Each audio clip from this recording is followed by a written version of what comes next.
प्रिय दर्शक बंधु नगेश गोस्वामी आपण मानक वीडियो को अनेक अनेक स्वागत। तो ये वीडियो जो प्रस्तुत करने को जाऊँगी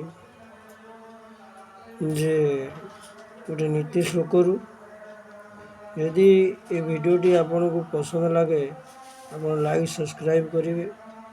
आपण मानक आशीर्वाद गुरुजन का आशीर्वाद आ प्रिय दर्शक वृंदर भल पाइबा मो प्रति उजाड़ी दिंतु आपण को अशेष धन्यवाद। तो श्लोकटी हूँ चाणक्य श्लोक विद्युतं च नृपतं च न इव तुल्य कदाचन स्वदेशे पूज्यते राजा विद्वान् सर्वत्र पूज्यते। विद्युतं च नृपतं च नैव तुल्य कदाचन।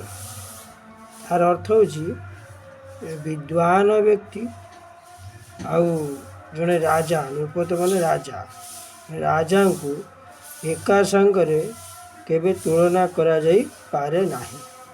तो यार कारण होची जड़े विद्वान व्यक्ति सबुआड़े पूजा पाउथुआ बेले राजा केवल निज देश रे ही पूजा पाए। से कहुची विद्युतं च नृपतं च नैव तुल्य कदाचन। तापर कथा लगा स्वदेशे पूज्यते राजा माने निज राजा निज देश रे पूजा पाती। विद्वान सर्वत्र पूज्यते विद्वान व्यक्ति सबुआड़े पूजा पाए। ये श्लोकर अर्थटी तेणु ये विद्वान व्यक्ति को अधिक गुरुत्व दिया जाइछि। एटा चाणक्य लिखित श्लोक। आहरी मध्य परवर्ती वीडियो रे चाणक्य अनेक श्लोक मु कहिबी। तो वीडियोटी समाप्त करुछि। धन्यवाद।